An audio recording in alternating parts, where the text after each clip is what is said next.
তোষামোদ নয়, ক্ষমতাকে প্রশ্ন করাই গণমাধ্যমের কাজ। আমরা প্রশ্ন করতে চাই আপনার হয়ে, জানতে চাই আপনি যা জানতে চান। শুরু করছি গ্লোবাল টেলিভিশনের নিয়মিত আয়োজন আর কাবেল প্রশ্নগুলো সহজ।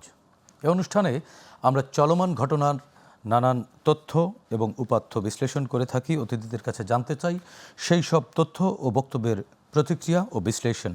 সঙ্গে আছি আমি সাইদ খান। আমাদের সঙ্গে আলোচনার জন্য স্টুডিওতে উপস্থিত আছেন বাংলাদেশ জাতীয়তাবাদী ছাত্র দলের সাবেক সভাপতি আবুল কাশেম চৌধুরী। কাশেম ভাই, আপনাকে স্বাগত জানাচ্ছি। এবং আমাদের সঙ্গে উপস্থিত আছেন বাংলাদেশের কমিউনিস্ট পার্টি সিপিবির সাবেক সাধারণ সম্পাদক রহিন হোসেন প্রিন্স। আমাদের আজকের আলোচনার বিষয় কতখানি গণতান্ত্রিক এখন দেশ।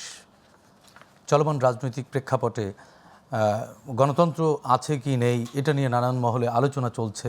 কেউ গণতান্ত্রিক অধিকার পাচ্ছে কি না পাচ্ছে, এরকম আলাপ আলোচনা চলছে। ঠিক এই সময় আমরা আলোচনা করছি এবং ২৪-এর গণ অভ্যুত্থান পরবর্তী সময়ে রাজনৈতিক দলগুলোর মধ্যে যে ঐক্য গড়ে উঠেছিল, সেই ঐক্যও খানিকটা দূরত্ব আমরা দেখছি।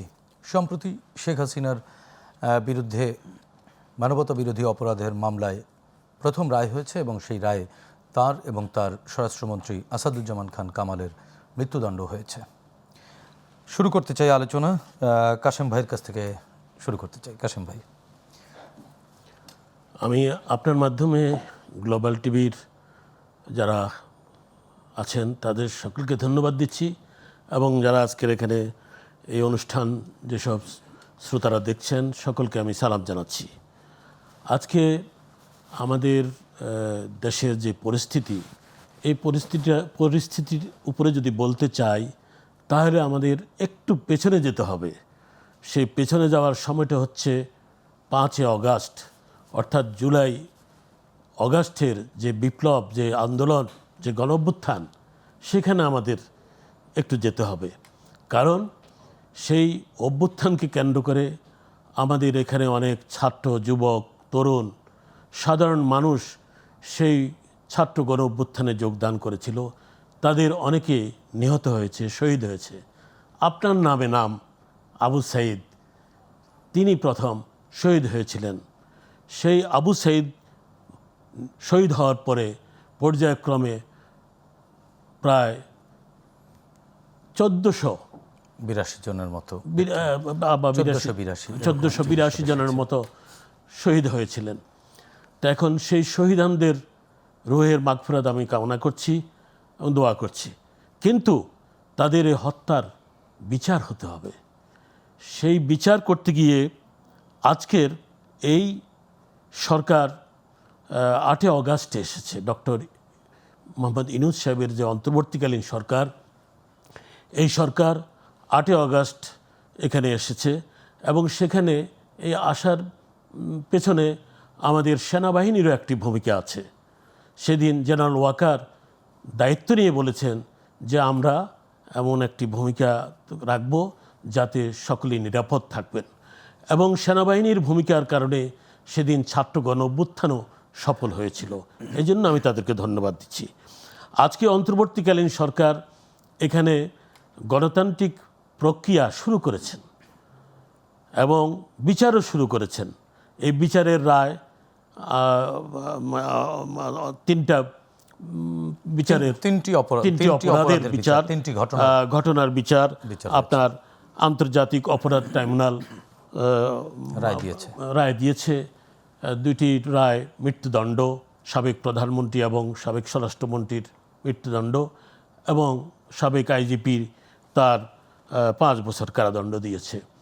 এবং পাশাপাশি আবার একটি গণতান্ত্রিক প্রক্রিয়া শুরু করার কাজও শুরু করেছে, নির্বাচনী প্রক্রিয়া। সেই প্রক্রিয়ায় আপনার ফেব্রুয়ারির 5 ফেব্রুয়ারি হয়তো নির্বাচন হবে এমন শোনা যাচ্ছে। তারিখটা পরে ফেব্রুয়ারির প্রথম দিকে নির্বাচনটা হবে এরকম শোনা যাচ্ছে। তো এখন সেই নির্বাচনকে ঘিরে আবার সেই গণতান্ত্রিক অধিকার মানুষের প্রতিষ্ঠিত করার যে নির্বাচন, স্বাধীনতা রক্ষার জন্য নির্বাচন, প্রধান উপদেষ্টা বলেছেন এটা স্বাধীনতা রক্ষার নির্বাচন। সেই স্বাধীনতা রক্ষার নির্বাচনে সকল দল, সবাই গণতান্ত্রিক শক্তি অংশগ্রহণ করবে এবং সেখানে আজকে বিএনপি সহ বা জামাতে ইসলাম বা এনসিপি অন্য অন্য আরও দল যেমন আমাদের কমিউনিস্ট পার্টি সকলে আজকে এই নির্বাচনের ব্যাপারে তারা কথা বলেছেন এবং পর্যায়ক্রমে সংলাপ করেছেন এবং সেখানে একটা তারা ঐক্যমতে পৌঁছেছেন। সে ঐক্যমতটা হচ্ছে নির্বাচন হবে, নির্বাচনের দিনেই জনগণ ভোট দিবে, ভোটাধিকার প্রয়োগ করবে সার্বভৌম পার্লামেন্ট গড়ে তোলার জন্য। অ্যাট দ্য সেম টাইম নির্বাচনের দিন গণভোটও একটি ব্যালট থাকবে, সেখানে তারা সেখানে ভোট দিবেন, হ্যাঁ অথবা না ভোট দিবেন। তো সেটা মোটামুটি সবাই মেনে নিয়েছে, সে অনুপাতে নির্বাচনী প্রক্রিয়া এগিয়ে যাচ্ছে। আমরা অপেক্ষা করছি এটা কত সুষ্ঠুভাবে এই সরকার সম্পন্ন করতে পারেন। সেখানে এই নির্বাচনটাকে সুষ্ঠু করতে হলে আমাদের ল অ্যান্ড অর্ডার সিচুয়েশান এটাকে নির্বিঘ্ন করতে হবে। মানুষ তার ভোটাধিকার প্রয়োগ করার জন্য সুন্দরভাবে স্বচ্ছভাবে দেওয়ার জন্য ভোট কেন্দ্রে গিয়ে নিরাপদে ভোট দিবেন, এটাই আমাদের প্রত্যাশা। না, সে প্রত্যাশা তো আমাদের আছে, আমাদের সকল নাগরিকদের সে প্রত্যাশা অবশ্যই। এবং জুলাই অভ্যুত্থান কিন্তু এক পাহাড় সম প্রত্যাশা নিয়েই অভ্যুত্থানটি হয়েছে। সেই প্রত্যাশার পালে মাঝে মাঝে হাওয়া পেয়েছে, আবার মাঝে মাঝে হাওয়া বন্ধ হয়েছে। যেমন আজকে বিএনপি মহাসচিব মির্জা ফখরুল ইসলাম আলমগীর তিনি বলেছেন, গণতন্ত্র প্রতিষ্ঠা করতে হলে মব ভায়োলেন্স বন্ধ করতে হবে। মব কিন্তু একটি ইম্পর্টেন্ট জিনিস আলোচনায় মাঝে মাঝেই আসছে, যেটি আমরা আমলে নিচ্ছি বা নিচ্ছি না, কোনটি আসলে বড় ধরনের অন্তরায়? মব ভায়োলেন্স বন্ধ করতে হলে আমাদের সকলকেই সেই সচেতন হতে হবে, অর্থাৎ সকল রাজনৈতিক দলকে। কিন্তু সরকারও মাঝে মাঝে কিন্তু মবের মুখে পড়ে যাচ্ছেন। সরকারকেও সেখানে ভূমিকা রাখতে হবে। এখন যেটা সমস্যাটা হচ্ছে সেটা হচ্ছে যে আমাদের এই যে পুলিশ বাহিনী যেটা আছে, এই পুলিশ বাহিনীটাকে সম্পূর্ণরূপে বিপর্যস্ত করে ফেলেছে অতীতের ফ্যাসিস্ট সরকার, স্বৈরাচারী সরকার। এই পুলিশ বাহিনীকে সম্পূর্ণরূপে ধ্বংস করে দিয়েছে। সেই ধ্বংসাবশেষের উপরে আজকে পুলিশ বাহিনী আবার নতুন করে দাঁড়াচ্ছে বা দাঁড় করানো হচ্ছে। সেখানে আজকে পুলিশ বাহিনীকে যদি সুষ্ঠুভাবে গড়ে তোলা যায়, তাহলে আবার সেখানে এসব মব ভায়োলেন্স বলেন, যে কোনো ভায়োলেন্সেই দমন করা যাবে এবং আইনের শাসন প্রতিষ্ঠা করতে হবে। আইনের শাসন যদি থাকে, মব ভায়োলেন্স কেন, যে কোনো ভায়োলেন্সে যে কোনো কিছু কন্ট্রোল করা যাবে। আজকে যে ওয়াজের জয়, আমাদের সাবেক প্রধানমন্ত্রীর ছেলে, ও জয় বলছে সশস্ত্র সংগ্রামের ডাক দিয়েছে, সশস্ত্র সংগ্রাম করবে বাংলাদেশে। সেই সশস্ত্র সংগ্রাম আমাদের যদি আজকে রুখে দাঁড়াতে হয়, তাহলে সকল রাজনৈতিক দলকে সেটার বিরুদ্ধে রুখে দাঁড়াতে হবে, সরকারকে রুখে দাঁড়াতে হবে, প্রশাসনকে রুখে দাঁড়াতে হবে, পুলিশকে দাঁড়াতে হবে, এমনকি আনসার বিডিপি সকলকে দাঁড়াতে হবে। মানে সবাইকে ঐক্যবদ্ধভাবেই রুখে দিতে হবে। আপনার কাছে শুনবো আবার কাশেম ভাই, আমরা একটু প্রিন্স ভাইয়ের কাছ থেকে শুনে আসতে চাই। প্রিন্স ভাই, গণতন্ত্রের সম্ভাবনা কিন্তু মাঝে মাঝেই দেখা দিচ্ছে এবং প্রকট হচ্ছে। আপনার যখন রাজনৈতিক দলগুলো প্রধান উপদেষ্টা বা অন্তর্বর্তীকালীন সরকারের বিভিন্ন স্টেকের সাথে বসেন, তখন কিন্তু সাধারণ জনগণ আশাবাদী হয়। আবার সেখান থেকে বেরোয় গিয়েই আপনারা এমন এমন কথা বলেন, মাঝে মাঝে জনগণ হতাশ হয়ে যায়। মানে আসলে গণতন্ত্রের পথে এগুচ্ছি না আটকে আছি কোথাও? আচ্ছা, ধন্যবাদ আপনাকে।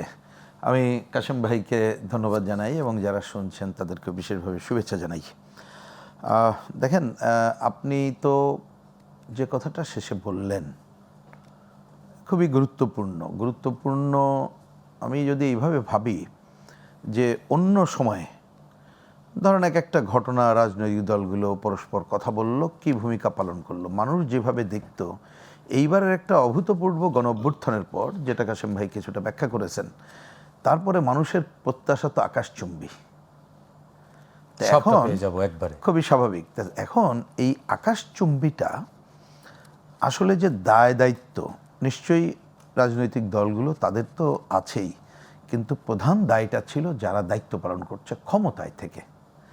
আমার বিবেচনায় যে তাদের কতকগুলো দুর্বলতার কারণে, কেউ কেউ বলতে পারে তাদের মধ্যে কারোর হয়তো বা ইচ্ছা থাকতে পারে অন্য, আমি সে আলোচনায় যাই না। আজকে এই ধরনের সংকট একটা বড় সংকটে পরিণত হয়েছে। গণতন্ত্রের পথে তো আমরা যাত্রা করেছি, আমরা গণতন্ত্রের পথে হাঁটতে চাই, এটা খেয়াল করবেন। আমরা কালকেই পরশু গণতন্ত্র হয়নি, কালকেই হয়ে যাবে বিষয়টা তা না। আমরা হাঁটার কাজটা করতে চাই, যেটা অনেক দিন ধরে কর্তৃত্ববাদী স্বৈরাচারী শাসন ব্যবস্থার কারণেই পুরোটাই ব্যাহত হয়েছে এবং মানুষ আশাহত হয়ে গেছিল। তাহলে মানুষকে একদিকে আপনি আশাবাদী করতে হবে, আর একদিকে গণতন্ত্রের পথে হাঁটার পথরেখাটাকে আপনি নিশ্চিত করার জায়গায় যেতে হবে। কিন্তু আমরা দেখতে পাচ্ছি যে এইটা যথাযথভাবে করা যায়নি। এখন সেইটা আপনি যদি একটু ছোট পরম্পরায় চিন্তা সুযোগ করেন, তো ছিল, হ্যাঁ সুযোগ তো ছিলই। তা সুযোগটি আমি নষ্ট আসছি, হলো কেন? সেই কথাটা আমি বলছি যে আপনি যদি চিন্তা করেন যে এই সময় প্রথম দিকের যে ঘটনা বলি, আপনি ঠিক আছে একটা গণঅভ্যুত্থান হলো 5 তারিখ, যে কিন্তু 8 তারিখে যখন শপথ নিল তখন তো একটা সরকার প্রতিষ্ঠিত হলো, অন্তর্বর্তীকালীন হোক আর যাই হোক, এবং একটা অভূতপূর্ব সমর্থন নিয়ে। তো তখন যেটা কাশেম ভাইয়ের কথাটা খেয়াল করেন, উনি শেষ করেছেন কোনটা দিয়ে? আইনের শাসন।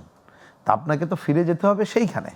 তাহলে ন্যূনতম ওই জায়গাটায় আপনি যতটুকু পারবেন, আমি যতটুকু বলছি, আপনি যদি সেই ধারাটা ঠিক করে বলতে পারতেন যে ওকে যেটা হয়েছে এটা নিয়ে আর না, এখন সবই যা চলবে আইন মতো চলতে হবে, এবং আপনি যদি ওইখানে দৃঢ় ভূমিকা রাখতে পারতেন, মানে আমি সরকারের কথা বলছি, তাহলে আজকে অনেক কিছু কিন্তু সমাধান করা সম্ভব হতো। কিন্তু আমরা দেখছি তাদের দনমনোভাব, কারোর ব্যাপারে নমনীয়, কারোর ব্যাপারে কঠোর, যার জন্য একের পর এক ঘটনা ঘটেছে।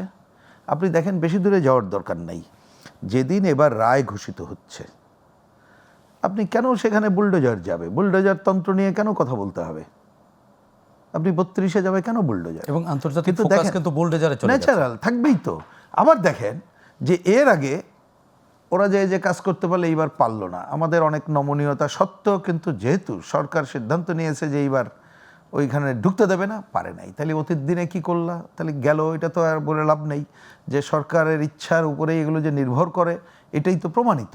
তাহলে সেইটা হচ্ছে, আপনি যে গণতন্ত্রের পথে যাত্রা করতে গেলে যে আইনের শাসন প্রতিষ্ঠা করতে হবে, তো তার আগে এইবার যে অভূতপূর্ব সুযোগ, এই আইনের শাসনেরও আপনি যে রূপরেখা দেখাতে চান, সেইখানে কেন এই সংকটগুলো থাকবে? তাহলে এই ঘটনাবলী কিন্তু আপনাকে নিয়ে আসছে। আপনি কাউকে যমুনায় যাওয়ার জন্য আপনি গরমের দিনে খুব শীতল বাতাস দিলেন, পানি দিলেন, আর শিক্ষকদের উপরে লাঠিপেটা করলেন। এই কয়দিন আগেও একজন নারী শিক্ষিকা দেখলাম, তিনি মারা গেছেন। তাই আমি বলছি যে সরকারের এই যে এক এক জায়গার প্রতি এক এক ধরনের সিদ্ধান্তের জায়গাটা, এইটা একটা সংকট তৈরি করেছে। আর একটা সংকট তৈরি করেছে, আমি দুইটা পয়েন্টই বলি, এটা একটা ওপেন হলো। আর একটা হচ্ছে, যেহেতু আপনি বললেন যে কথাবার্তা বলার এই জায়গায়, সে ব্যাপারে আমার যা বুঝ হয়েছে এটা পরিষ্কার করে আগেও বলেছি, এখনও বলি, ঐক্যমত্য, এটা তো সরকারে যারা আছে তার তো এক একটা আইডিয়া থাকে। ধরুন আমরা 3 জন বসে আছি, আপনি তো অ্যাঙ্কর, আপনার একটা বিশেষ দৃষ্টিভঙ্গি থাকতে পারে, কিন্তু যখন অ্যাঙ্কর তখন তো এইখানে আপনি চাপাই দেবেন না, আপনি যখন এই চেয়ারে বসবেন তখন করবেন। কিন্তু আমরা দেখতে পেলাম ওই আলোচনার মধ্যে যে সরকারের কারোর যেটা ইচ্ছা, তাদেরকে কিন্তু এখানে এসে চাপিয়ে দেওয়ার একটা প্রবণতা কাজ করেছে। তা সেইটা হয়ে গেছে বড় সংকট। কারণ আপনি তো এখানে অনেকগুলো দল নিয়ে বসেছেন, যার দল, যার এক একটা আদর্শ আছে। তার মানে ক্ষমতায় গেলে আপনি কি বলতে চাচ্ছেন প্রিন্স ভাই, যে জায়েজ করে নেওয়া, রাজনীতিকদের কাছ থেকে জায়েজ করিয়ে নেওয়ার প্রচেষ্টা করা হয়েছে এই কেউ কোনো পয়েন্টে, যেটা করতে যেয়ে যেটা হয়েছে, আপনি দেখেন এটা জায়েজ তো করা সম্ভব হবে না।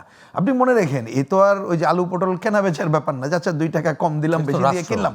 এ তো রাজনীতি, আদর্শের ব্যাপার। এমনকি ধরেন ওইখানে বসে আলোচনার মধ্যে কেউ যদি কোনো কথা দিয়ে এসে থাকেন, কিন্তু সে তো তার দলের আদর্শ লালন করেন, সেটা তো আর ইচ্ছা করলে হবে না। এই চিন্তাটাই তো ভুল। তাহলে এই যে গণতন্ত্রের চিন্তাটা যেটা করছেন, সেটি তো কারেক্ট হয় না।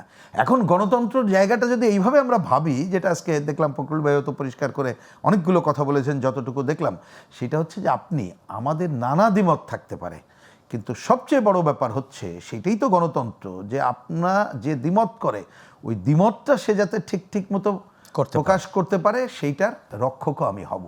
ন্যূনতম এটা না হলে হবে না, কিন্তু আমি চাপাই দেবো না। কিন্তু আজকে যেটা ধরেন কোনো একটা জিনিস আপনি ধরে নিলাম, ভালো বলছেন, আমি গ্রহণ করলাম না, তা আমাকে তো ছেড়ে দিতে হবে জনগণের উপরে। আমার অভিজ্ঞতা হইতে হবে, জনগণ যখন গ্রহণ করবে, তখন যদি আমি গ্রহণ না করে আমি কিন্তু প্রান্তিক হয়ে যাব। তাহলে তো ছেড়ে দিতে হবে সেইখানে, জোর জুলুম করে তো আপনি পারবেন না, কারণ আমরা তো তাহলে তো সেটা আবার ওই কর্তৃত্ববাদ হয়ে যায়, আবার স্বৈরাচারী প্রবণতা হয়। Impose something is fascism. হ্যাঁ, কারেক্ট। তার আলটিমেটলি তাই, তার ফলাফলটা খারাপ হয়ে যায়। সেই জায়গার ওই কারণেও আমি দেখতে পাচ্ছি যে আজকে গণতন্ত্রের পথে যাত্রার এই ধারা ব্যাহত হচ্ছে। এবং এটা করতে যেয়ে হয়েছে কি দেখবেন, খুবই ভেরি সিম্পল। আজকে দেখেন যখন কথা বলছি, আজকে হচ্ছে আমাদের, আপনি তারিখের হিসাব করেন, 18 তারিখ, 19 তারিখ, 19 তারিখ, সরি 19শে নভেম্বর। আপনি নির্বাচন ফেব্রুয়ারির ফার্স্ট উইক হলে 2 মাস মাত্র, অল্প কয়েকদিন সময় আছে। 2.5 মাস। হ্যাঁ, 2.5 মাসও আছে কিনা সন্দেহ, ধরে নিলাম 2.5 মাস আছে। তো এই 2.5 মাসে যখন আমাদের সবাই, এই পয়েন্টে তো সবাই একমত, যত সময় নির্বাচন করব একটা ভালো নির্বাচন করব, কিন্তু দেখেন এখনও কিন্তু আমাদেরকে অনেকগুলো কর্মকাণ্ডের মধ্যে ঢুকতে হচ্ছে। কেউ ঢুকছে নির্বাচন আগে কতগুলো শর্ত আরোপ করে, আবার আমাদের কিছু বামপন্থীদের কিছু কথা বলতে হচ্ছে এই সরকারের যা দায়িত্ব কর্তব্য না, সে বন্দর সহ এমন এমন কাজ করছে। জি, সেই বিষয়ে আলোচনা শুনবো প্রিন্স ভাই ছোট্ট একটি বিরতি থেকে ফিরে। দর্শক, আর কাবল প্রশ্নগুলো সহজ নিচ্ছি, ছোট্ট বিরতি, আমাদের সঙ্গেই থাকুন।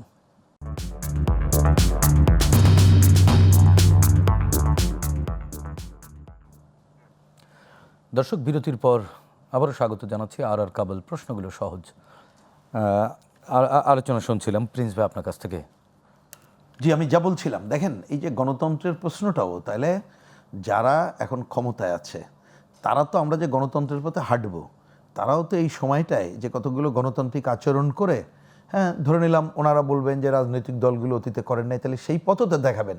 কিন্তু আমি শেষ যেখানে করেছিলাম, দেখেন অন্য পয়েন্ট বাদ দেন, বন্দরের প্রশ্নে যতটুকু আমরা এখন পর্যন্ত দেখতে পাচ্ছি যে সব রাজনৈতিক দলই একমত যে এইভাবে গতকালকে করা এবং উচিত না। আজকে এক হয়ে গেছে, সবাই এক। আচ্ছা, তারপরেও দেখেন এই সরকারের এখতিয়ারের মধ্যেও পড়ে না, মাত্র অল্প কয়েকদিন তার জায়গা আছে। যদি সে তার মনেও করে যে কোনো রিকমেন্ডেশন তার বিবেচনা হলে করে রেখে যেতে পারে আগামী সরকারের জন্য, আমি সেইটা নিয়েও আমি কথা তুলছি না, এটা তার মত দিতে পারে। কিন্তু দেখেন তারা যে ঐক্যমত্যের কথা বলে এই বন্দরের কাজ সর্বশেষ করতে যেতে অনেকের বীজ আর একটা রোপণ করে গেল। কেন? অলরেডি কোর্টে মামলা চলছে, সেইখানে কিন্তু একেবারে এত দ্রুততার সাথে 13 দিনে 33 বছরের চুক্তি করে ফেললো। এবং যেখানে 20 বছর এবং 30 বছর, হ্যাঁ, এবং এটা হচ্ছে 50 আপনার বছর। এমন বাণিজ্যিক চুক্তি, সেইটাও নাকি ওপেন করা যাবে না। তা আমাকে দেখতে এটা তো খালি বাণিজ্যের ব্যাপার না, তো এটা তো বাণিজ্য না, স্বার্থেরও ব্যাপার। এইখানে হচ্ছে আমাদের জাতীয় স্বার্থের ব্যাপার, সার্বভৌমত্বের ব্যাপার। এটা তো আর আলু পটল কেনা বেচা না। এবং জনগণ তো এগুলো জানবার এখতিয়ার রাখে। এবং দেখেন আমি যেটা আমি গতকালও একটা সাক্ষাৎকারে পরিষ্কার করে বলেছি, কারণ এর আগে জানেন আমরা রোড মার্চ করেছিলাম, এখনও কর্মসূচি শুধু দল না, দল মত নির্বিশেষে চট্টগ্রাম সহ সব জায়গায়।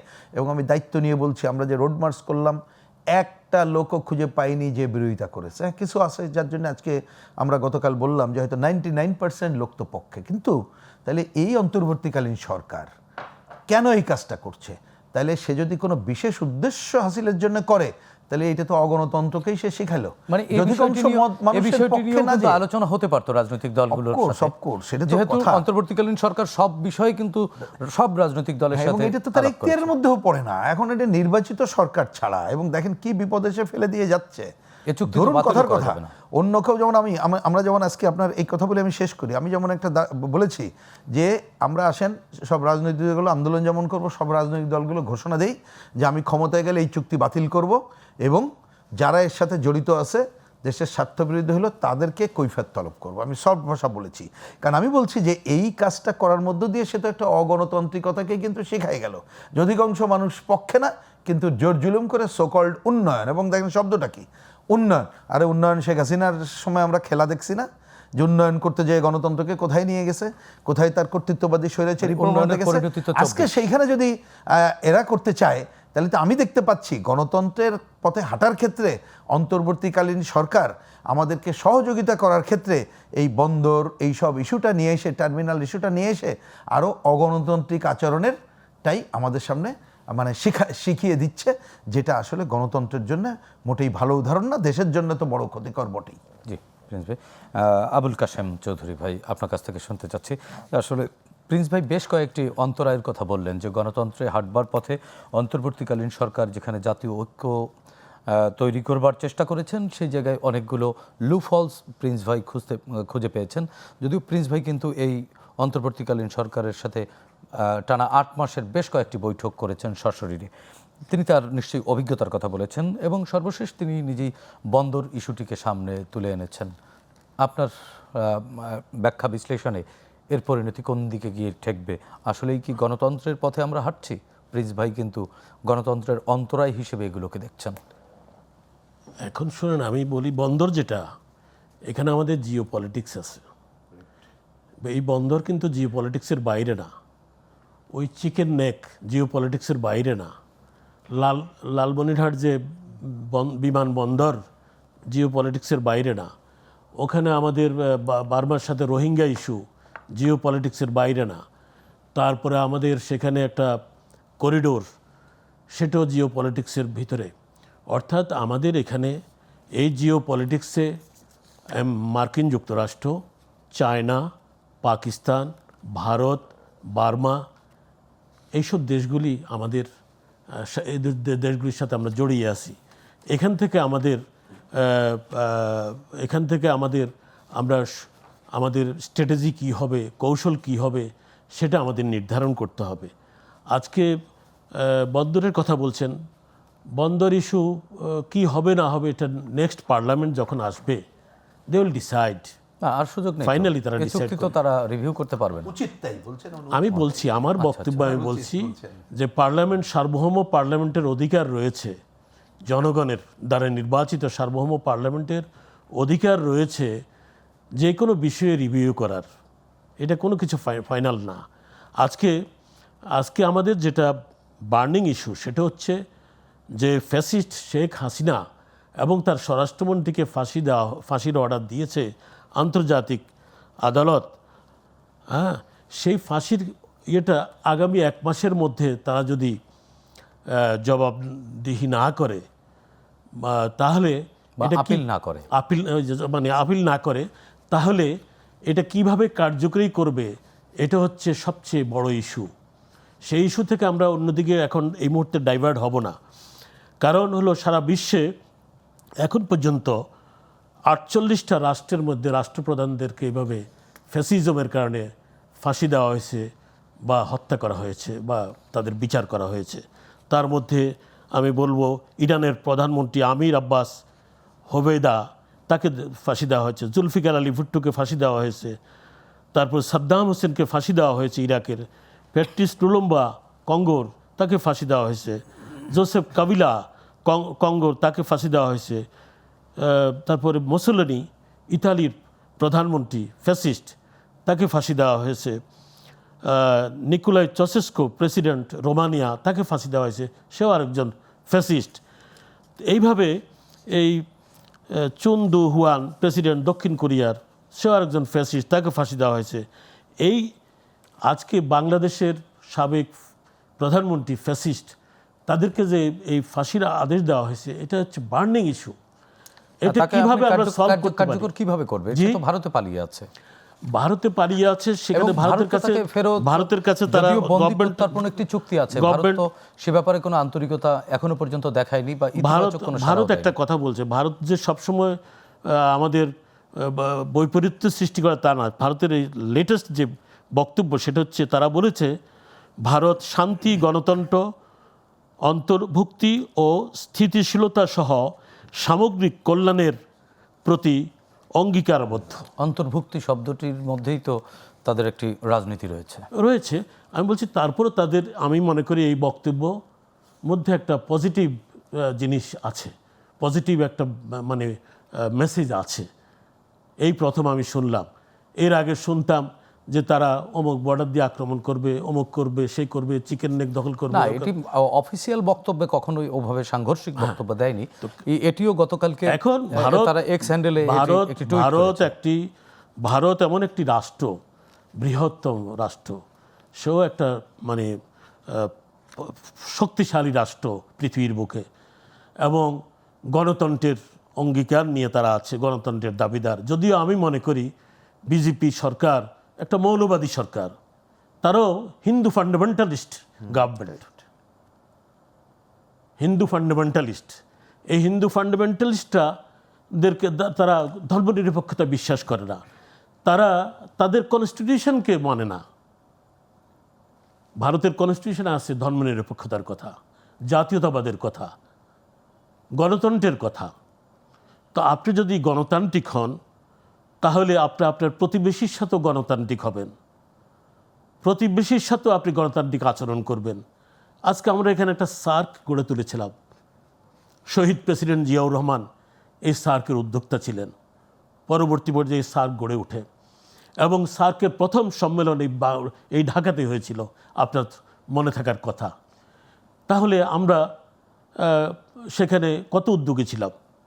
আজকে সেই সার্কটা তছনছ করে দিয়েছে এই ভারত। এখন আবার বর্তমানে আমাদের ডক্টর ইউনূস সরকার বা ডক্টর ইউনূস প্রধান উপদেষ্টা উদ্যোগ নিয়েছেন যাতে সার্কটা আবার গড়ে তোলা যায়। এই যে আপনার ডক্টর খলিলুর রহমান সেখানে গিয়েছে দিল্লিতে, হ্যাঁ, গতকাল তার এজেন্ডার মধ্যে সার্কও আছে। প্লাস আমাদের চিকেন নেক নিয়েও কথা হবে, আরও অন্য অন্য কথা নিয়ে হবে, সন্ত্রাস নিয়ে কথা হবে, আমাদের বিভিন্ন রকম সমস্যা নিয়ে কলম্বো কথা হবে। সিকিউরিটি কনক্লেভ এবং কিভাবে প্রধানমন্ত্রী শেখ হাসিনাকে, সাবেক প্রধানমন্ত্রী শেখ হাসিনাকে ফিরে আনা যায় সেই ব্যাপারেও হয়তো কথা হবে। সে ব্যাপারে কথা হবে, কিন্তু কতটুকু ফেরত দেবে সেটি সেটার এখনো জন্য তো আমরা পর্যন্ত দেখছি, নিশ্চিত আমরা না। অপেক্ষা করছি। আমরা তো কোনো কিছুই তো আর কিন্তু এই বাস্তবতায় আবুল কাশেম চৌধুরী, আপনি একজন সাবেক ছাত্র নেতা, এই চলমান বাস্তবতায় প্রিন্স ভাই কিন্তু গণতন্ত্রের উত্তরণের পথকে কিছুটা বন্ধুর মনে করছেন। আপনার কাছ থেকে শুনবো, তার আগে ছোট্ট একটি বিরতি নিচ্ছি। আপনার কাছ থেকে এই প্রশ্নের উত্তর শুনবো বিরতির পরে। দর্শক, আর কাবেল, প্রশ্নগুলো সহজ, নিচ্ছি ছোট্ট বিরতি, আমাদের সঙ্গেই থাকুন।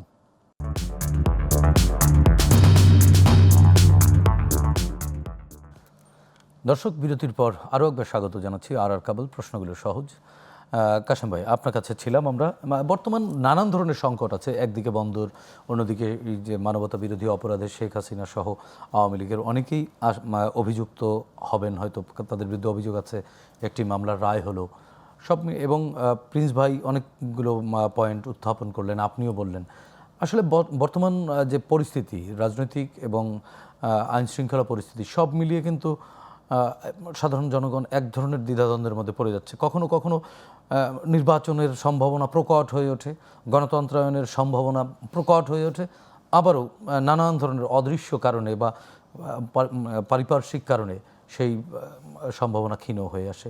আপনি কি মনে করেন যে বর্তমানে গণতন্ত্রায়নের যে সুবাতাস, এটা কি সুবাতাস না কুবাতাস বইছে? অ্যাকচুয়ালি আমাদের গণতান্ত্রিক প্রক্রিয়া শুরু হয়েছে, গণতন্ত্র অর্জনের প্রক্রিয়াটা শুরু হয়েছে। এত একটা পরিস্থিতি, এমন একটা পরিস্থিতির মধ্যেও এই অন্তর্বর্তীকালীন সরকার সেটা শুরু করতে পেরেছে। আমি মনে করি এটার পথে বাধা আছে। আমাদের প্রিন্স ভাই যে বললেন, বাধা আছে, অনেক বাধা আছে। তার মধ্যে মেইন বাধাগুলি আমি মনে করি সেটা হচ্ছে রাজনৈতিক দলের বাধা। সবগুলো রাজনৈতিক দলকে চায়, আমি সেটাই বলছি, রাজনৈতিক দলের বাধা। যেমন আজকে কি আওয়ামী লীগ কি নির্বাচন সুষ্ঠু সুন্দর হোক এটা চায়? তারপরে আপনার আওয়ামী লীগের সাথে 14 দল যারা ছিল তারা কি সুষ্ঠুভাবে নির্বাচন হোক এটা চায় না। এটা হলো পরিষ্কার কথা।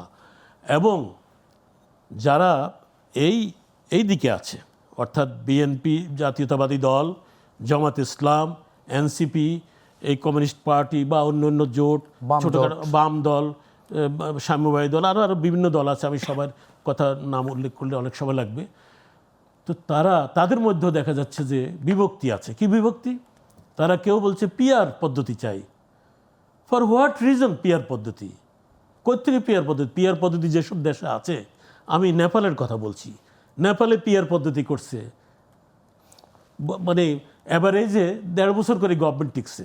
এবং ইসরায়েলে পিআর পদ্ধতি আছে, সেই জায়গায় কিন্তু গণহত্যা বন্ধ করা যাচ্ছে না, পারে না। এই কারণে কাজেই আপনার পিআর পদ্ধতি যেখানে আমি জামাত ইসলামকে বলবো আপনারা ভালো করে লেখাপড়া করেন, লেখাপড়া করেন। তারাই তো বড় উল্টো বলে যে আপনাদের লোকরা যে লেখাপড়া করেন, আমার খুব মানে কষ্ট হয় আপনাদের এসব কথা শুনলে। এসব পিআর পদ্ধতি চলবে না এদেশে পার্লামেন্টারি ডেমোক্রেসি, এবং সেটা যাতে সুষ্ঠুভাবে নির্বাচন হয়। এটা ফ্যাসিস্ট হাসিনার মতো করলেও চলবে না। ভোট ছাড়া নির্বাচন, 153 জন ডিক্লেয়ার করে দিলাম, এটা ফ্যাসিজম। 18 সালে রাত্রে নির্বাচন করে দিলাম, ফ্যাসিজম। 24 সালে আমি এবং আমার স্বতন্ত্ররা কি জানি ডেমি এবং আমি নির্বাচন করলাম। এগুলি হবে না।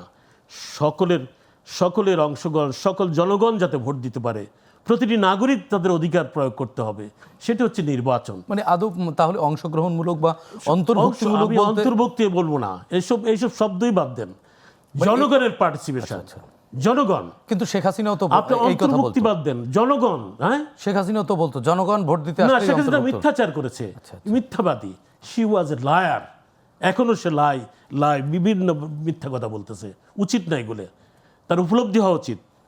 আমি 19 সনে একটা বক্তৃতা করছি ডক্টর কামাল হোসেনের প্রেজেন্সে, ব্যারিস্টার মনিরুল হোসেনের প্রেজেন্সে, একটা মানবাধিকার সংগঠনে। সেখানে আমি অনেক কথা বলছি, সেগুলি এখন যাব না। তাকে অ্যালার্ট করেছিলাম যে আপনি ঠিক হয়ে যান। ক্ষমতা মানুষকে অন্ধ করে ফেলে। ক্ষমতার চেয়ারে বসে মানুষ চোখ দিয়ে অনেক সময় দেখতে পায় না। বর্তমান বাস্তবতায় তো অনেকে অন্ধ হয়ে এখন গেছে বলে এখন এটা ইন্টারিম টাইমের গভর্নমেন্ট আর আপনার নির্বাচিত গভর্নমেন্টকে এক করে দেখবেন না আপনি। এটা হচ্ছে এই ইন্টারিম গভর্নমেন্টে যদি আমরা সমালোচনা করি বা তাদেরকে যদি আমরা সরাই দিই, interim আমাদের government-এর কথা বলছি না, রাজনৈতিক শক্তিগুলো। আমাদের ক্রাইসিস আরো বাড়বে, আরো বাড়বে। ইন্টারিম গভর্নমেন্টকে আমরা একটু স্ট্র্যাটেজিক্যালি তাকে আমরা মানে গুড হিউমার রেখে আমরা আমাদের গণতান্ত্রিক অধিকারটা অর্জন করব, পার্লামেন্ট অর্জন করব, সার্বভৌমত্ব অর্জন করব পার্লামেন্টের, এবং আমরা কথা বলার অধিকার অর্জন করব, আমরা সাংবাদিকদের অধিকার অর্জন করব। এখানে ৭৪ জন সাংবাদিককে হত্যা করেছে, এটা কোনো বিচার হয়েছে? সাগর রুনিকে হত্যা করেছে, বিচার হয়েছে? শত শত রাজনীতিবিদও তো গুম হয়েছে। রাজনীতিবিদকে হত্যা করেছে। আপনি সাংবাদিকটা বসে হিসাবে বললাম, সাগর রুনিকে হত্যা করেছে, সেই বিচারটা তো পেলাম না। এখনো তদন্ত প্রতিবেদনই আসে। হ্যাঁ, তাহলে আপনার 17 বছরে আপনি করতে পারেন না যেটা আপনি এখন এই অন্তর্বর্তীকালীন সরকারের কাছে যদি আমরা সব কিছু চাই যে এখনই দিতে হবে আমাকে, কোত্থেকে দিবে সব কিছু একসাথে? অবশ্যই দিবে, নির্বাচিত সরকার দিবে। আমাদেরকে সহযোগিতা করতে হবে। কাশেম ভাই, আপনার কাছে আবারও ফিরবো। প্রিন্স ভাই, কাশেম ভাই তো অনেক সম্ভাবনার কথা বললেন, আপনি সংকটের কথা বললেন। আবার কাশেম ভাই কিন্তু অনেক জায়গায় রাজনীতিবিদদের দোষ বা রাজনৈতিক দলগুলোর কিছু কিছু আচরণ কাশেম ভাইকে আহত করেছে বলে মনে হয় ওনার বক্তব্যে, যেটি বুঝলাম। আসলে কি আপনারা রাজনৈতিক দলগুলোই এই ঝামেলা পাকিয়েছেন কিনা? না, আমি একটু বলি, আমি যদি বুঝে থাকি যে স্পিরিটের দিক থেকে মেজর কোনো প্রবলেম নেই, কেন সেটা বলি। যে 1 নম্বর, দীর্ঘদিনের একটা সংকটের মধ্য দিয়েই তো অন্তর্বর্তীকালীন সরকার, তাদের কাছে প্রত্যাশা যথা করার কোনো কারণ নাই। কিন্তু আমি যে কথা বলেছি, তাদের সামনে একটা সুযোগ ছিল। আমরা যে গণতন্ত্রের পথে হাঁটছি, তারা সেই গণতন্ত্রের পথে আমাদেরকে আরও সহায়তামূলক কাজ করতে পারতো। সেটা না করে অনেক কিছু যেটা করতেছে, সেটা আমাদের গণতন্ত্রের পথে চলা, যেটা উনি শেষ করেছেন, সেটাও আমরা বলছি যে আসলে একটা বড় কাজ হচ্ছে নির্বাচিত প্রতিনিধিদের হাতে ক্ষমতা তুলে দেওয়া। একটা নির্বাচন হয়ে গেলেই কিন্তু শেষ হবে তা না, কারণ আমরা দীর্ঘদিন ধরে এটা করি না। এটা আমাদের আরও দীর্ঘ পথ অতিক্রম করতে হবে। ভোট হয়ে গেলেই গণতন্ত্র ফিরবে মোটেই না। তাহলে দীর্ঘ সময় ধরে এই পথ অতিক্রম করতে হবে। আমরা কতগুলো পজিটিভ জায়গায় থাকতে পারলে সেটা হতো, এটা হচ্ছে কথা। আর উনি যে রাজনৈতিক দলগুলোর কথা বলেছে, আমিও কিন্তু এখানে বলেছি, এবং সেইটা আমি মনে করি, এটা এখানে বসে পরিষ্কার বলছি। এটি কি তারা না বুঝে? না বুঝে না, আমি দেখছি বুঝেই করছে, স্বাভাবিক। এখন ধরুন আমি আপনাকে বলি, ধরেন আমরা কমিউনিস্ট পার্টি, আমরা তো সমাজতন্ত্র চাই। আমাদের পরিষ্কার করে বলা আছে, আমরা একটা মৌলিক সংস্কার করে সমাজের চাই, ব্যবস্থা বদল করতে চাই। এখন ধরেন আমি যদি ওই ইস্যুতে বক্ট হয়ে থাকি, তাহলে তো সেটাই এই যে নির্বাচন গণতন্ত্রের পথে যাত্রাই সংকটপূর্ণ করতে পারে। তাহলে এখন যখন ঐক্যমত্য আমরা করছি, সরকার যখন দায়িত্ব পালন করছে, সে তো পরিষ্কার করে বলবে যে বাবারে, তোমারটা তুমি জনগণের কাছে, তুমি ম্যান্ডেট নিয়ে যা খুশি করো, এখন এত সব আলোচনা করা যাবে না, এখন 1, 2, 3 এইটুকুই হচ্ছে ঐক্যমত্য, এইটুকের বেশি করা যাবে না। আমি বলতে চাইছি যে সেইটা যদি কঠোর অবস্থান অন্তর্বর্তীকালীন সরকার নিত, তাহলে অনেক দলের যে বক্তব্য, এটা কিন্তু অত আলোচনার মধ্যে আসতো না। সংকটটা সেই জায়গায় তারা বুঝে হোক না বুঝে হোক, সচেতনভাবে করতে পারে, অবচেতন মানে করতে পারে, এই সংকটগুলো তারা তৈরি করেছে, যার জন্যে, হ্যাঁ এটা তো কারেক্ট। আপনি দেখবেন তাদের স্বার্থ কি বোঝার জন্য বলি, আচ্ছা সেটা একটু আমি প্রথমবারে বলে গেছি, হয়তো তাদের কারোর বিশেষ এজেন্ডা আছে, সেটাই তারা বাস্তবায়ন করতে চায়। সেই বিশেষ এজেন্ডারই একটু, সেই বিশেষ এজেন্ডা নিশ্চিত করে বলতে পারবো না, এবং এটা তো যেহেতু ধরনের আপনার অ্যাসেসমেন্টে, তবে আমি বলছি না, আমি একটু বলে ব্যাখ্যা করে বলি, নাহলে ভুল বোঝাবুঝি হবে। যেহেতু একপাক্ষিক সরকার না, এইখানে নানা লোক আছে, এক একজনের এজেন্ডা এক একটা। ধরুন কথার কথা, এদের মধ্যে কারোর তো এজেন্ডা থাকতেই পারে। অন-11-এর সময় যেটা ছিল যে -2 ফর্মুলা, বিরাজনীতিকরণের ফর্মুলা, থাকতেই পারে। এদের মধ্যে কারোর থাকতে পারে যে কোনো আমেরিকান এজেন্ডা বাস্তবায়ন করার কথা, কারোর থাকতে পারে যে এই রাজনীতিবিদরাই এতদিন নষ্ট করছে, আমরা এই সময় কি করলাম, আরও সময় ক্ষমতায় থাকতে পারলে আমরা করতে পারি। আমি বলছি কারোর থাকতে পারে, কিন্তু ইউনাইটেড না। কিন্তু আমি বলতে চাই, এত সবের পরে আমরা ওইটাকেই ধরতে চাই, তারা যেটা অফিসিয়ালি বলছে, যথাসময় নির্বাচন করে আমরা নির্বাচিত প্রতিনিধিদের ক্ষমতা তুলে দেব। তাহলে এখন এই সংকট তো তৈরি করার কথা না। হ্যাঁ ঠিকই উনি বলেছেন। দেখেন, এইটা দেখলাম যে ধরেন আমরাও, আমাদের দলীয় কর্মসূচি আছে, আমাদের 23, 24, 26, 4 তারিখ পর্যন্ত কর্মসূচি আছে, কিন্তু সেই কর্মসূচির একটা বড় বিষয় হচ্ছে কি, ধরেন এই নির্বাচনে টাকার যে পরিমাণ বাড়িয়েছে এটা কমানো। আরপিওর ওই সংশোধনী, আমাদের বিষয়টা কি বন্দর, কিন্তু আমরা এমন কোনো প্রোগ্রাম দিচ্ছি না যেটা আমাদের ফেব্রুয়ারি নির্বাচনকে বাধাগ্রস্ত করবে, বা ওই নির্বাচন, এটা তো জাতীয় সংসদ নির্বাচন, এখনকার সংবিধানের অধীনেই হবে। সংবিধানের যেটা আমরা সংশোধন করব, যে ব্যাপারে ঐক্যমত্য হয়েছে বা আরও করতে চাই, সেটা করবে নির্বাচিত পার্লামেন্ট যাওয়ার পর, এবং তারপরে গণভোট করতে হলে যেটা করার আমরা করব। কিন্তু এখন যদি আমরা ওইটাকে ধরে কতকগুলো কোশ্চেন দিয়ে রাজপথে নামি, তাহলে ঘটে কি জানেন, মানুষই মনে করবে ইস, এরাই তো সবাই মিলে ভোটের কথা বলতেছে, কিন্তু যেভাবে এরা এই কোশ্চেনগুলো তাহলে কি ভোট কি ফেব্রুয়ারিতে হবে? আমাদের এই কর্মকাণ্ড কিন্তু এই গণতন্ত্রের পথে যাত্রাকে প্রশ্নবিদ্ধ করছে, আমাদের কারোর কারোর আচরণ। কারেক্টলি উনি বলেছেন, কিন্তু আমি বলছি যে সেইটা সবার কাছ থেকে আপনি সম আচরণ আশা করা ঠিক না। কিন্তু অন্তর্বর্তীকালীন সরকার শুরুতে যদি দৃঢ় প্রত্যয় ব্যক্ত করে এটা করতে পারতো, তাহলে এই সংকট হতো না। আমি একটু উদাহরণ দিই প্রসঙ্গক্রমে। দেখেন, নির্বাচন কমিশনের শেষ দিকে এসে এখন রাজনৈতিক দলগুলোর সাথে আলোচনা করছে, তাও কি একসাথে অনেকগুলো দল। আমরা কিন্তু প্রথম দিক থেকে বলে আসছিলাম যে নির্বাচন, আমাদের যে নির্বাচন কমিশনে এখনও কিন্তু অগাধ ক্ষমতা আছে। আরপিও তারা আইন করে ঘোষণা দিল, গেজেট করলো, আর আমাদের রাষ্ট্রপতিকে দিয়ে অধ্যাদেশ জারি করলো। তারপরে আলোচনা কেন আগে করলো না? এগুলো অনেকগুলো বিষয় আছে। এই দাবি ধরনের এখন আমরা করছি যে এই যে টাকার পরিমাণ বাড়ানো, টাকার খেলা, অমুক টমুক অনেকগুলো আছে, কিন্তু এখন হয়তো এটা যে সংশোধন করা কঠিন হয়ে যাবে, সময়ও তো নাই, সময়ও নাই। তাহলে আমরা বলতে চাইছি যে অ্যাটেনশনটা যদি এইদিকে সরকারের দিক থেকে বলা হতো, প্রস্তাবনার পরে আলোচনা করা যেত, হ্যাঁ, প্রজ্ঞাপনের পরে আলোচনা তো মূল্য নাই। আর সরকারকে, ওই কথাটা আবার রিপিট করছি, সরকার কিচ্ছু না। সে যদি অনেক কিছু অতীতে গত কয় মাস আগে হয়েছে তা দরকার ছিল না। আমরা যেখানে, আমি এই কথাটা বলেছিলাম অক্টোবরের শেষ দিকে, তাও একটা প্রেক্ষাপটে সেটা খালি উল্লেখ করি। আমরা দেখলাম অক্টোবরের শেষ দিকে এসে আমাদের প্রধান উপদেষ্টা তিনি একটা তাদের ভাষায় যে উচ্চ পর্যায়ের বৈঠকে বলছে 15ই নভেম্বরের মধ্যে, আপনি সাংবাদিক, আপনার মনে থাকার কথা, নির্বাচনের চূড়ান্ত প্রস্তুতি দেখতে চাই। নভেম্বরের 15 তারিখ শেষ হয়ে গেছে, আমি জানি না দেখছি, আজকে 19 তারিখ। আমরা কিন্তু, আমি তখন একটা বলেছিলাম যে উনি 1 নভেম্বর থেকে কাউন্টডাউন দিক, যে কতটুকু অগ্রগতি হয়েছে। এবং নির্বাচন কমিশনকে আমার বক্তব্য ছিল যে আমরা কাউন্টডাউন দেখতে চাই, ডিসেম্বরের ফার্স্ট উইকে ডিক্লেয়ার করবে, কাউন্টডাউন দিকে আমি এইটুকু অগ্রগতি, এইটুকু অগ্রগতি। তাহলে গণতন্ত্রের পথে যাত্রার জন্য সেই কাজটা আমরা করতে পারতাম। আপনার কাছ থেকে আলোচনা শুনবো ছোট্ট একটি বিরতির পর। দর্শক, আর কাবল, প্রশ্নগুলো সহজ, নিচ্ছি আরও একটি ছোট্ট বিরতি, আমাদের সঙ্গেই থাকুন।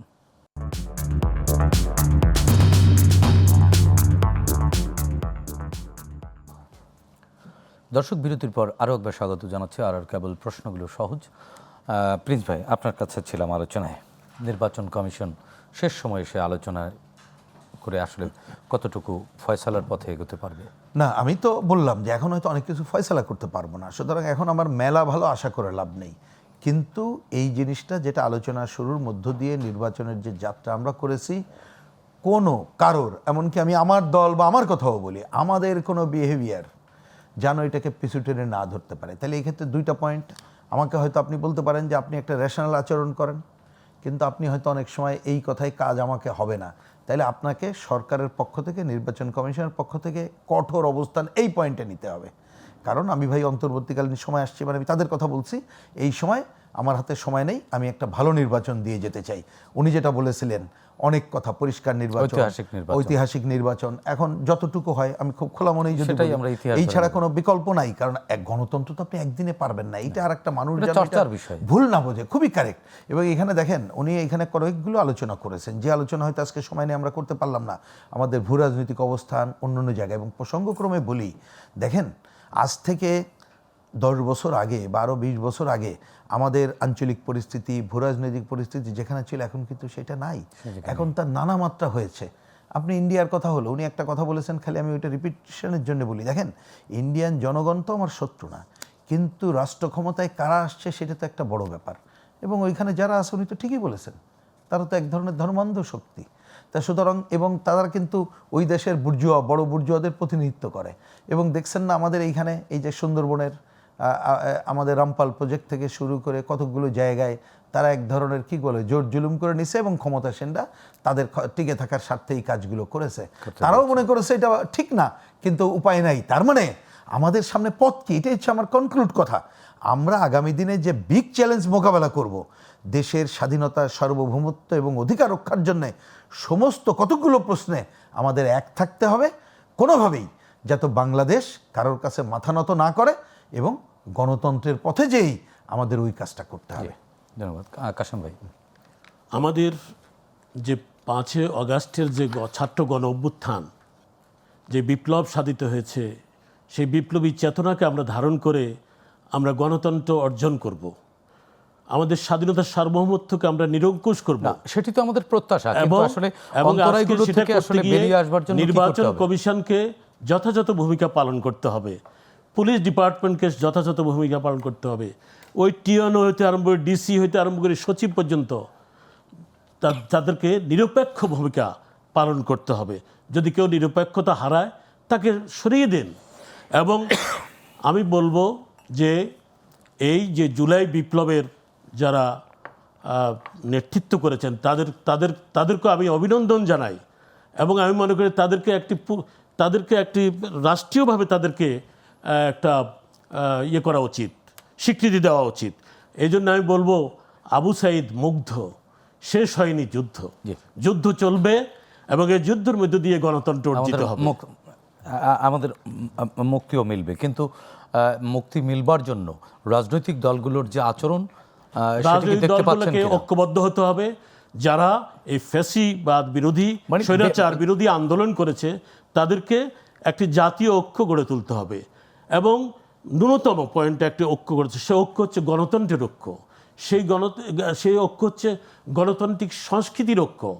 প্রতিটি নেতা, প্রতিটি কর্মীর মধ্যে একটা গণতান্ত্রিক আচরণ বিধি aনতে হবে, একটা সহনশীলতা আনতে হবে, একটা ধৈর্য আনতে হবে, একটা সম্মান আনতে হবে।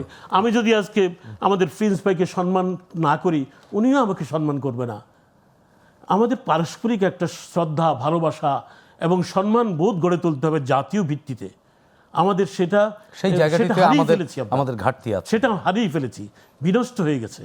আমাদের প্রশাসনকে নিরপেক্ষ করতে হবে, যদি সেটি আমরা আসলে ফেল করি তাহলে সবচেয়ে বেশি কিন্তু এবং আমি নির্বাচন কমিশনকে আমি উদ্দেশ্য করে বলবো যে অতীতের নির্বাচন কমিশনের কি অবস্থা দেখেন, জেলে যেতে হয়েছে না, নুরুল হুদা সাহেবকে জেলতে আছে না, তারপর আর ওই যে আউয়াল সাহেব জেলে আছে না। সঠিক ভূমিকা যদি না রাখতে পারেন, ইতিহাসের কাঠগড়ায় নির্বাচন কমিশনকে দাঁড়াতে হবে। জি, ধন্যবাদ আবুল কাশেম চৌধুরী আপনাকে, ধন্যবাদ রহিন হোসেন প্রিন্স আপনাকে। দর্শক, আজকের মতো এখানেই শেষ করছি। আর কাবুল প্রশ্নগুলো সহজ অনুষ্ঠানটি আগামীকাল সকাল 7টায় পুনঃপ্রচার হবে। ফিরছি আগামী রোববার আবারও নতুন অতিথিদের সঙ্গে নিয়ে। ততক্ষণ পর্যন্ত সবাই ভালো থাকুন, সুস্থ থাকুন, গ্লোবাল টেলিভিশনের সঙ্গেই থাকুন।